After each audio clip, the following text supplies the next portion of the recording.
নমস্কাৰ 24 লাইভ চাই থকাৰ বাবে ধন্যবাদ আৰু এই মুহূৰ্তত লৈ আহিছো এটা আটাইতকৈ ডাঙৰ খবৰ কিয়নো আজি ৰাজ্যত উচ্ছেদ চলিব আৰু ৰাজ্যত আজি সৰ্ববৃহৎ উচ্ছেদ অভিযান চলোৱা হ'ব নামনি অসমত আৰম্ভ কৰা হ'ব উচ্ছেদ অভিযান আৰু এই অভিযানৰ বাবে এতিয়া কান্দোনত ভাগি পৰিছে একাংশ পৰিয়াল কিয়নো একাংশ পৰিয়ালৰ ওপৰত আজি চলিব বুলডোজাৰ সবিশেষ লৈ আহিছো এই মুহূৰ্তত আজি ৰাজ্যত চলিব বৃহৎ উচ্ছেদ অভিযান আৰু শ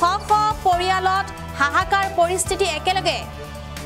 452 বিঘা মাটিত চলিব উচ্ছেদ আৰু বেদখলকাৰীয়ে কান্দি কৰিছে এতিয়া হাহাকাৰ বেদখলকাৰীয়ে এতিয়া কান্দি হাহাকাৰ কৰিছে হাতে তেওঁলোকে মাটিৰ পট্টা লৈ হাহাকাৰ কৰিছে 93টা পৰিয়ালে এৰিব লাগিব আজি চৰকাৰী ভূমি আৰু কান্দি মুখ্যমন্ত্ৰীক আহ্বান জনালে উচ্ছেদিতই কান্দি মুখ্যমন্ত্ৰীক আহ্বান জনাইছে বেদখলকাৰীয়ে কান্দি কৰিছে হাহাকাৰ আজি ৰাজ্যত সৰ্ববৃহৎ উচ্ছেদ অভিযান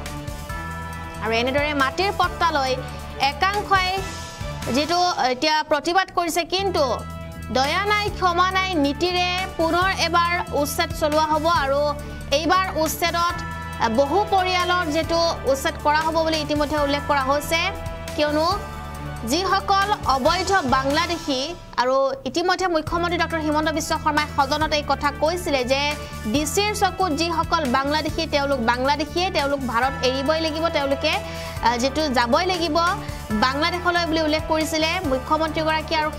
সেই পৰিপ্ৰেক্ষিততে আজি পুনৰ উচ্ছেদ চলোৱা হ'ব আৰু প্ৰায় শ পৰিয়ালৰ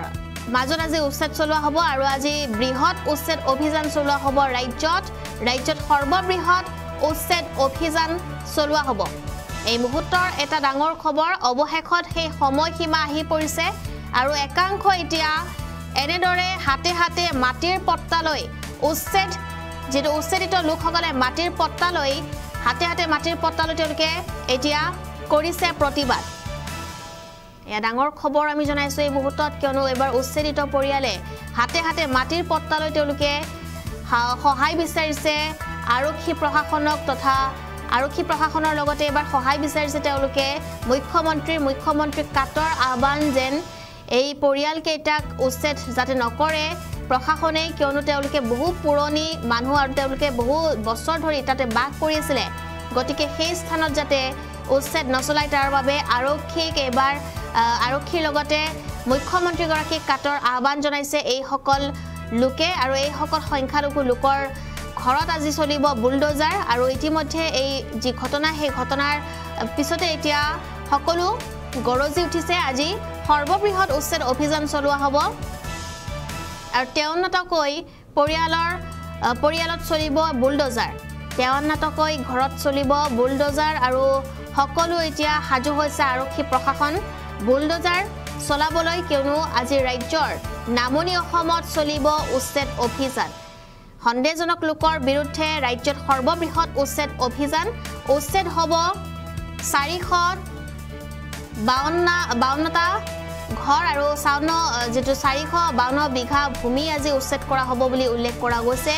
আৰু কিছু সময় আছে সন্দেহজনক লোকৰ বিৰুদ্ধে ৰাজ্যত হ'ব সৰ্ববৃহৎ অভিযান উকলি গৈছে প্ৰশাসনৰ টাইম আৰু উকলি গৈছে প্ৰশাসনে অবৈধ বেদখলকাৰীক দিয়া সেই সময় নলবাৰীত অবৈধ বাংলাদেশীৰ বিৰুদ্ধে চলোৱা হ'ব বুলডোজাৰ আৰু যেটো উচ্ছেদৰ জাননীৰ পিছতে নলবাৰী বৰক্ষেত্ৰীৰ একাংশ লোকৰ মাজত এতিয়া হাহাকাৰ লাগিছে 2006 চনত তদানীন্তন মন্ত্ৰী ভূমিধৰ বৰ্মনে বাকৰিকুছিত থকাৰ দিছিলে তেওঁলোকক কৰিছিলে আহ্বান আৰু কংগ্ৰেছ চৰকাৰৰ বয়সৰ সময়তে ডক্টৰ বৰ্মনে ভূমি পট্টা দিয়া হৈছিলে ডক্টৰ ভূমিয়ে তেওঁলোকক যেটো পট্টা দিছিলে আৰু সেই পট্টা এতিয়া হাতে লৈ এওঁলোকে প্ৰটেষ্ট কৰিছে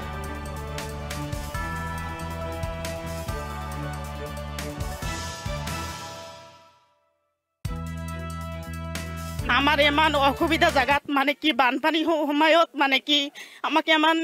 হেৰি কৰি আছে মানে কি অত্যাচাৰ কৰি আছে আমি ক'ত যাম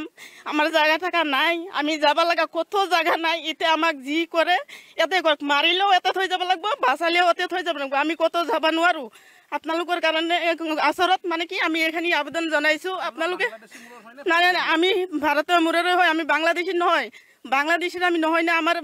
বাংলাদেশী হলি এতে নাই এনআরসি মানে সব আছে আমি আজি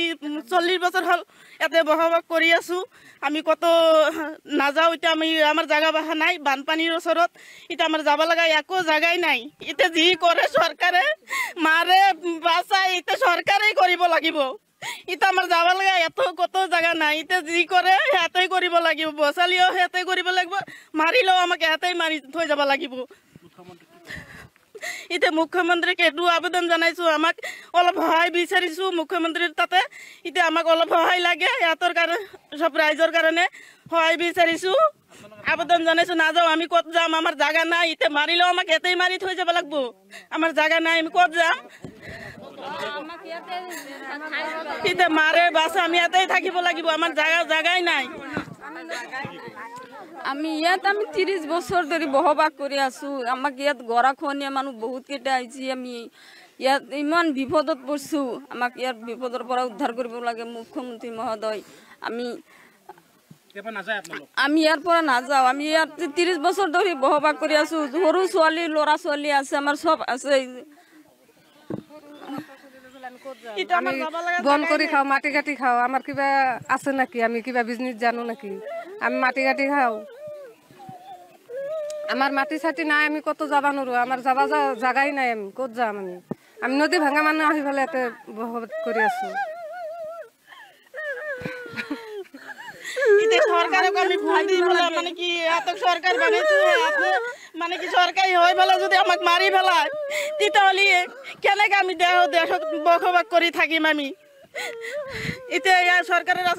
মানে আবেদন জানাইছো আমাক সহায় লাগে সহায় বিচাৰিছো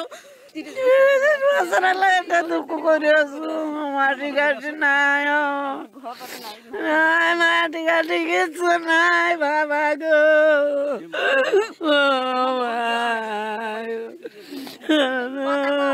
30 বছর আছো মরে আছো আমায় না যাও কত না যাও দিলে দিতে জানাইব মারি তুলে আমাক গাড়া খান্দি থৈ গেলি হল এটা আমি কত যাম আমার যাবা লাগা এত কিছু জায়গা নাই আমি কত যাম এতই গাড়া খান্দি মারি থৈ যাক যদি পারে এতে সরকারি কোনো বস্তু পাওয়া নাই